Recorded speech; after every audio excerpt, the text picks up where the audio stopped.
Hey guys, it's Madeline and today I am sharing a Beautylish haul.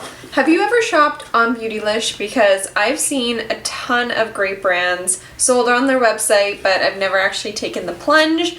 I don't like paying duties or, import fees, everything. So just knowing that they had free Canadian shipping. Check out how cute this box is. So it says packaged with love in San Francisco, and it actually says who packaged it. There's the signature there. I got some Good Molecules. So it has this really sweet packaging, this wrapping paper. There was some additional wrapping paper like Sephora. Please take note. This is such beautiful packaging. It also came with one of these very Glossier-esque bubble wrap packages that had a little sample inside, and I don't recall selecting it, so that was just a really happy little gift. So I got an Oribe hair oil, so I think I'll give this to my mom. And then here we go with the Good Molecules. So I got their cleansing bar. This is the Clarifying Cleanse Bar. Soap-free, really nice bar cleanser.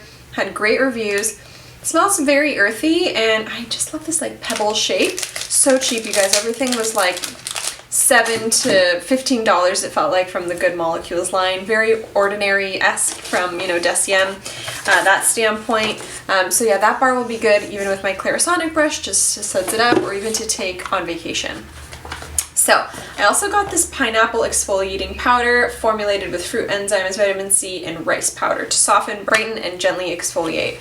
I'm a huge fan of powder products. Similar to the bars, I just like the fact that powder products don't typically go bad as quickly, less chance for, bacteria growth inside.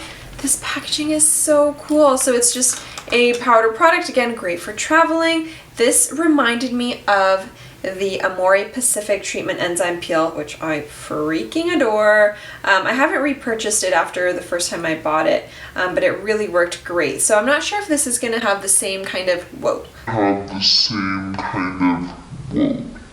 that was very fun. I'm not sure if it's going to have the same kind of like cleansing, like foaming effect, because the Amore Pacific one was literally like a face wash soap. This is great. It just comes in a very simple bottle. A little bit of a fruity scent, but nothing too intense.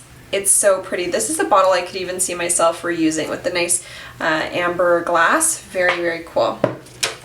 That's one thing about The Ordinary that I hate. I just find the bottles and packaging and stuff is kind of, it does feel kind of cheap after a little while, and I like that there's kind of a bunch of ingredients in there, like a bit of a cocktail, whereas like The Ordinary, or they're like mixing 12 serums, and I just find their stuff to be really sticky. So on that note, I have the overnight exfoliating treatment from Good Molecules with AHA and BHA to help resurface and renew the skin. So I've been using retinol like every third night, and then on the in-between nights, for at least one of those nights, I'll use like an AHA, BHA type peel. This looked great, and the one from The Ordinary I think was sold out, that like red mask you always see people using. This looked so great. It has really good reviews online, beautiful packaging again. It has kind of like use it at nighttime, make sure to use SPF. Oh, and it's made in Korea. I was wondering where the brand was from. This sounds really fun. Again, dropper bottle, not exactly like the most easy to use or, not easy to travel with. Ooh, it smells like vodka. It smells like a fun party. Anyways, so this looks really, really good, and I'll let you know how that ends up working. I got this Rosen Skincare Face Wash. Fuller's Earth Clay and Zinc Oxide and Eucalyptus.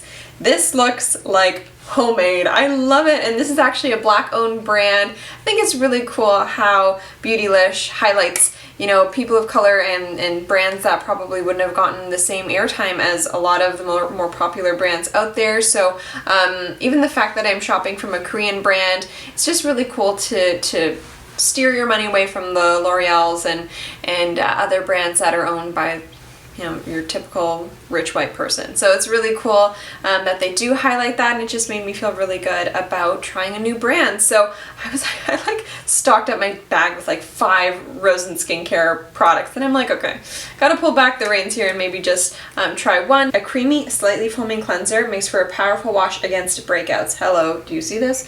And it says Fuller's Earth Clay, Zinc Oxide, and Eucalyptus Oil to fight bumps. This Sounds great. So they actually have a mask that's similar to this, but I'm thinking like this green color is literally the color of the product. It almost looks like matcha, but I think that's the clay. Look at how pretty. Oh, it smells like my old gym. That like eucalyptus type scent. Really, really nice. And I'm excited to try it out, see how it works. So I'll probably put this on in the shower because it looks like it could get a little bit messy, and let it sit on my skin a bit, work its way into my skin with a bit of steam, and then I'll rinse it off in the shower. Not as messy. So fingers crossed I like that, because I really like eucalyptus and I'd love to buy more from this brand. Keep an eye out for some reviews coming up. I'm excited to spend some time trying these products in a controlled manner to make sure I don't freak my skin out too much. Let me know if you've tried Beautylish, Good Molecules, or Rosen Skincare, and I will see you guys in my next one. So like, subscribe, and have a great one. Bye!